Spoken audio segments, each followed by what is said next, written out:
তোমায় দিতে হবে, বিচার তোমায় দিতে হবে, বিচার তুমি দেবে না, বিচার তুমি দেবে না, বিচার তুমি দেবে না। আমার মাটি আমার মা, আমার মাটি আমার মা। অভয়ার বিচারের দাবিতে ফের আজ ইসলামপুরের রাজপথে নামলো ডাক্তার, নার্স ও স্বাস্থ্যকর্মী সহ সাধারণ মানুষেরা। এদিন আইএমএ ইসলামপুর অভয়া মঞ্চের পক্ষ থেকে অভয়ার বিচারের দাবিতে মিছিল বের করা হয়। এদিন এই মিছিল ইসলামপুর মহকুমা হাসপাতাল থেকে শুরু করে শহর পরিক্রমা করা হয়। এই মুহূর্তে আপনারা পথে রয়েছেন, কি বলবেন? এতদিন পার হয়ে গেল, আবার পথে কেন? পথে কেন তার কারণ 100 দিনের বেশি পার হয়ে গেছে, কিন্তু মামলাটা যেখানে ছিল সেখানে ঝুলেই গেছে। যত রকম রেড টেপ, যত রকম ডিলে করা যায় যাতে মানুষের মেমোরি থেকে ভুলে যাওয়া যায়, সেরকম একটা ষড়যন্ত্র চলছে যাতে মানুষ ভুলে না যায়, যাতে আমরা হাল ছেড়ে না দিই। অনেকেই মানুষ স্বাভাবিকভাবে আমরা হতাশ হয়ে পড়েছেন, অনেকেই ভেবেছে যে কিছু করা যাবে না, কিন্তু আমরা হাল ছেড়ে দিলে অপরাধীরা আরও সাহস পাবে। তাই সবাইকে আমরা আবার রাস্তায় নামার আহ্বান জানাচ্ছি, যাতে তিলোত্তমাকে আমরা ভুলে না যাই, এর জন্য আমরা শেষ দেখে থাকতে পারি। সেটাই। আপনার নাম? আমার নাম ডক্টর প্রথমা দে। কিছুদিন হয়ে গেল, আবার পথে নামলেন, কি বলবেন?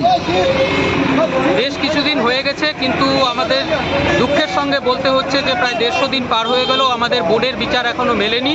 সেই দাবিতে আবার আমরা আজকে রাস্তায় নেমেছি।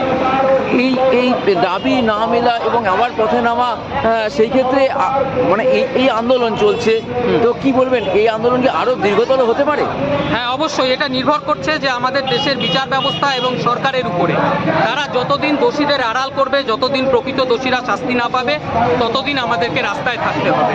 আপনারা দেখলেন যে এতদিনের তদন্ত শেষ করে সিবিআই যে রিপোর্ট দিয়েছে, তাতে একজন মাত্র অপরাধী সঞ্জয় রায়কে যেন তেন প্রকরণে তাকে হচ্ছে একটা ফাঁসিয়ে দিয়ে বাকি সমস্ত যে দোষীরা তাদেরকে কোনোভাবে রক্ষা করার জন্য এই রিপোর্ট দেওয়া হয়েছে বলে আমরা মনে করছি।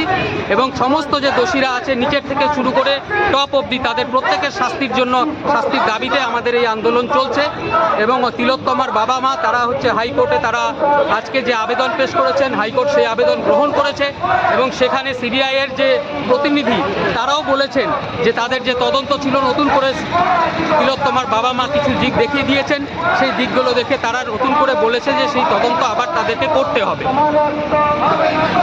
ধর্ষকদের চিনি নাও, এই মাটিটা ফুটে দাও, এই ধর্ষকদের চিনে নাও, এই মাটিতে ফুটে দাও, এই ধর্ষকদের চিনে নাও, এই মাটিতে ফুটে দাও। সেটিং নয়, হুমকি নয়, তিলোত্তমার হবে জয়। সেটিং নয়, হুমকি নয়, তিলোত্তমার হবে জয়। সেটিং নয়, হুমকি নয়, তিলোত্তমার হবে জয়। এই মিছিল দিচ্ছে রাত, তিলোত্তমা বিচার পাক। এই মিছিল দিচ্ছে রাত, তিলোত্তমা বিচার পাক। এই মিছিল দিচ্ছে রাত, তিলোত্তমা বিচার পাক।